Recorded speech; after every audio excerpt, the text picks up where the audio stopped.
நான் first time வந்து Tamil Nadu Coimbatore junior senior எல்லாரும் சேர்ந்து தமிழ்நாடு ஃபுல்லாக வந்து ஹாப்பியாக கலெக்ட் பண்ணியிருக்காங்க.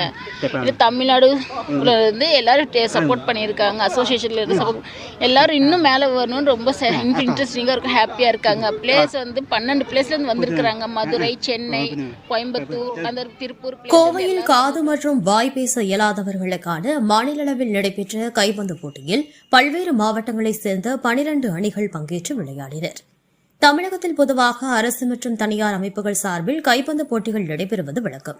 இந்நிலையில் நாங்கள் எந்த விதத்திலும் சலித்தவர்கள் அல்ல என்பதை நிரூபிக்கும் வகையில் தமிழகத்தில் முதன்முறையாக கோவையில் காது மற்றும் வாய் பேச இயலாதவர்களுக்கான மாநில அளவிலான கைப்பந்து சாம்பியன்ஷிப் 2025 எனும் போட்டி நடைபெற்றது.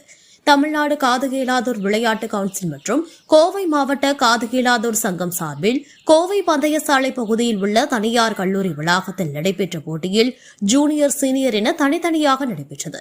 இதில் சென்னை, கோவை, மதுரை, சேலம் என பல்வேறு மாவட்டங்களில் இருந்து 12 அணிகள் பங்கேற்றனர்.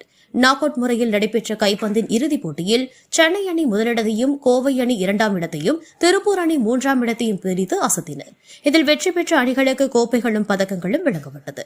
தொடர்ந்து வெற்றி பெற்ற அணிகளுக்கு வரும் ஜூலை 9ஆம் தேதி ஆந்திர பிரதேஷ் மாநிலத்தில் தேசிய அளவில் நடைபெறவுள்ள காது மற்றும் வாய்ப்பேச இயலாதவர்களுக்கான கைப்பந்து போட்டியில் பங்கேற்க உள்ளதாக போட்டியின் ஒருங்கிணைப்பாளர்கள் தெரிவித்தனர்.